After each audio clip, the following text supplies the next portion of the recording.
As we hate solitude and crave society, as nature draws men to each other, so in this matter also there is an attraction which makes us desirous of friendship.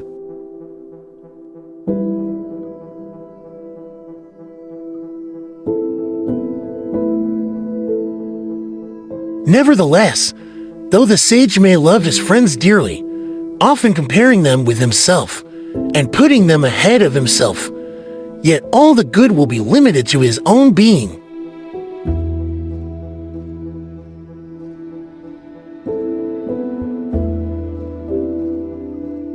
And he will speak the words which were spoken by the very Stilbo, whom Epicurus criticizes in his letter.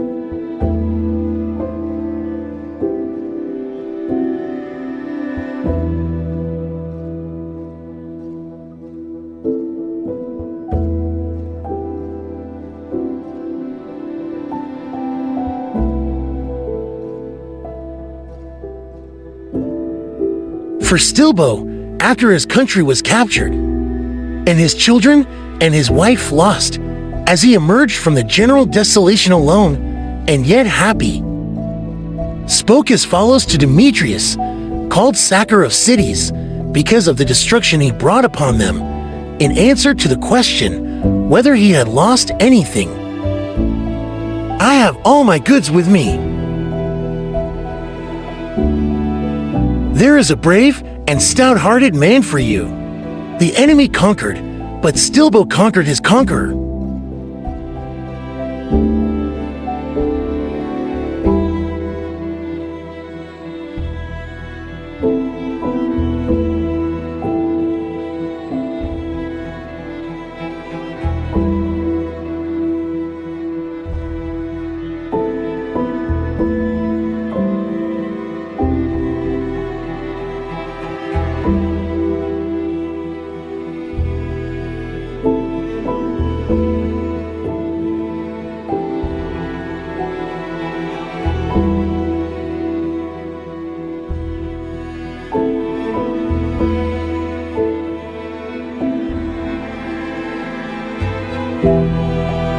I have lost nothing.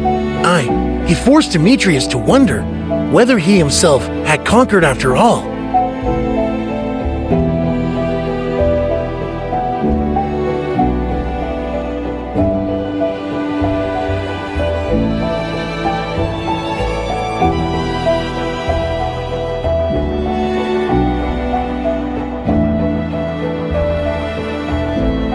My goods are all with me. In other words, he deemed nothing that might be taken from him to be a good.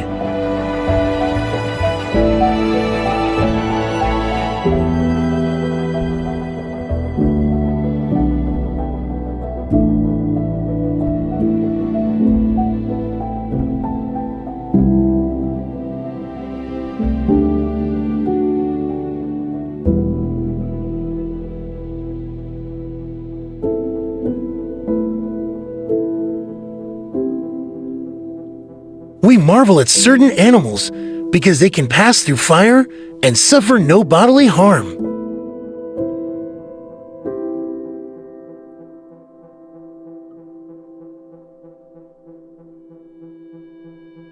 But how much more marvelous is a man who has marched forth unhurt and unscathed through fire and sword and devastation?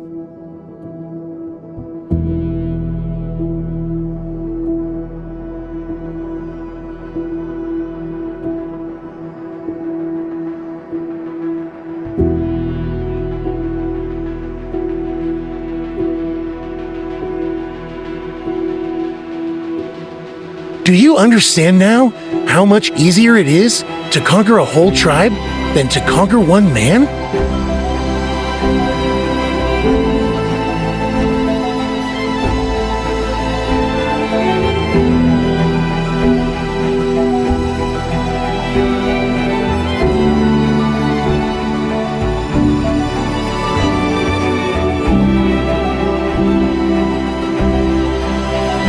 This saying of Stilbo makes common ground with Stoicism. The Stoic also can carry his goods unimpaired through cities that have been burned to ashes, for he is self-sufficient. But you must not think that our school alone can utter noble words. Epicurus himself, the reviler of Stilbo, spoke similar language. Put it down to my credit, though I have already wiped out my debt for the present day.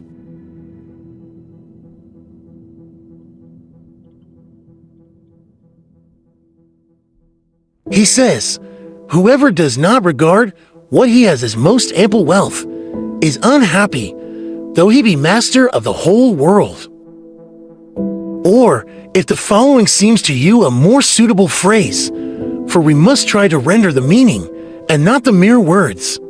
A man may rule the world and still be unhappy if he does not feel that he is supremely happy.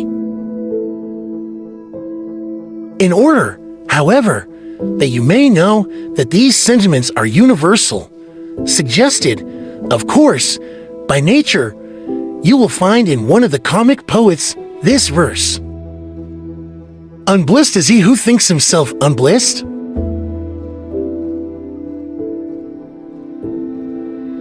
Or what does your condition matter if it is bad in your own eyes? You may say, what then, if yonder man, rich by base means, and yonder man, lord of many, but slave of more, shall call themselves happy, will their own opinion make them happy?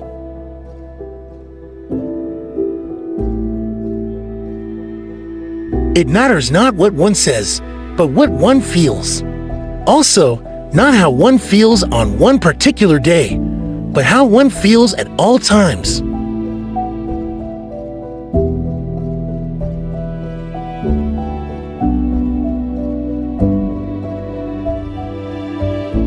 There is no reason, however, why you should fear that this great privilege will fall into unworthy hands.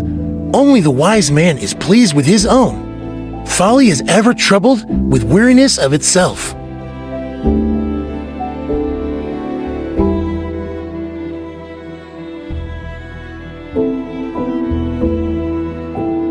Yes, I do not change my opinion.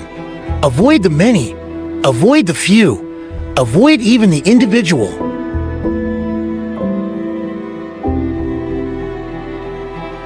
I know of no one with whom I should be willing to have you shared. And see what an opinion of you I have, for I dare to trust you with your own self.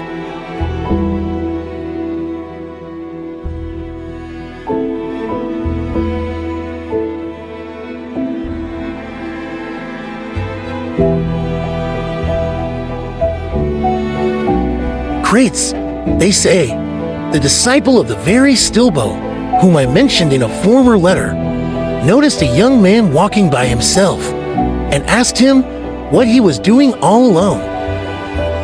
I am communing with myself, replied the youth. Pray be careful, then, said Crates, and take good heed. You are communing with a bad man.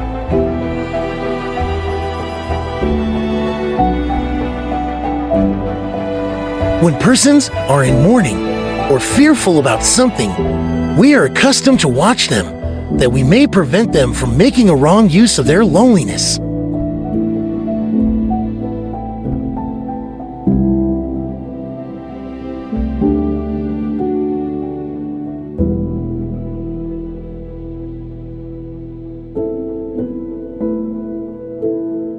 No thoughtless person ought to be left alone. In such cases, he only plans folly and heaps up future dangers for himself or for others. He brings into play his base desires. The mind displays what fear or shame used to repress. It whets his boldness, stirs his passions, and goads his anger.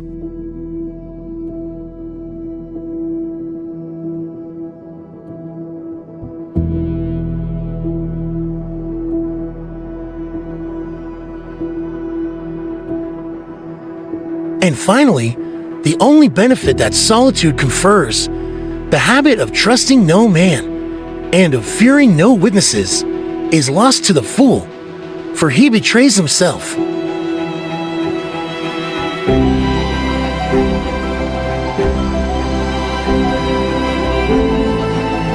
Mark therefore what my hopes are for you, nay, rather, what I am promising myself, inasmuch as hope is merely the title of an uncertain blessing. I do not know any person with whom I should prefer you to associate rather than yourself.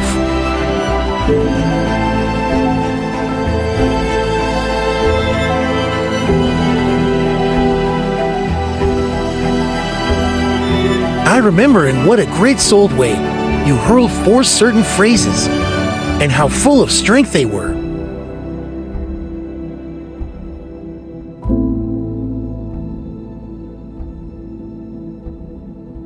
I immediately congratulated myself and said, "These words did not come from the edge of the lips. These utterances have a solid foundation." This man is not one of the many. He has regard for his real welfare.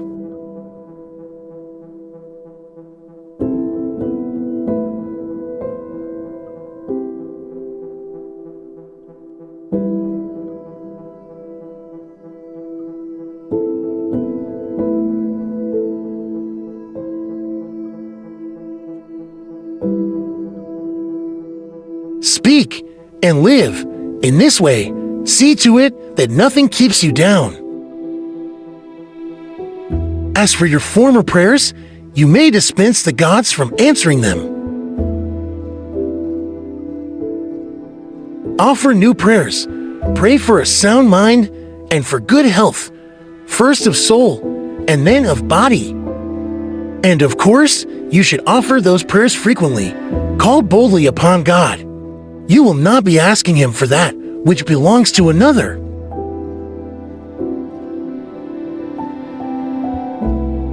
But I must, as is my custom, send a little gift along with this letter. It is a true saying, which I have found in Athenodorus.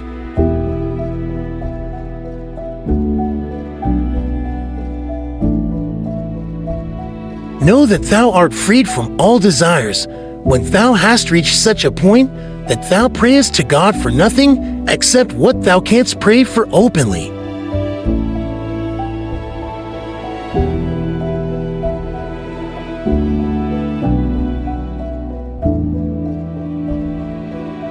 But how foolish men are now! They whisper the basest of prayers to heaven. But if anyone listens, they are silent at once.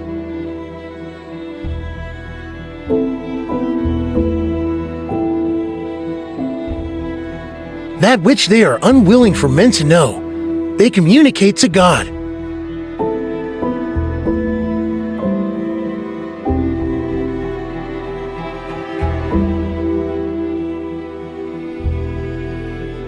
Do you not think, then, that some such wholesome advice as this could be given you?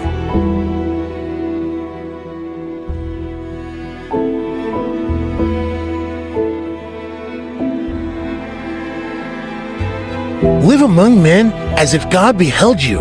Speak with God as if men were listening.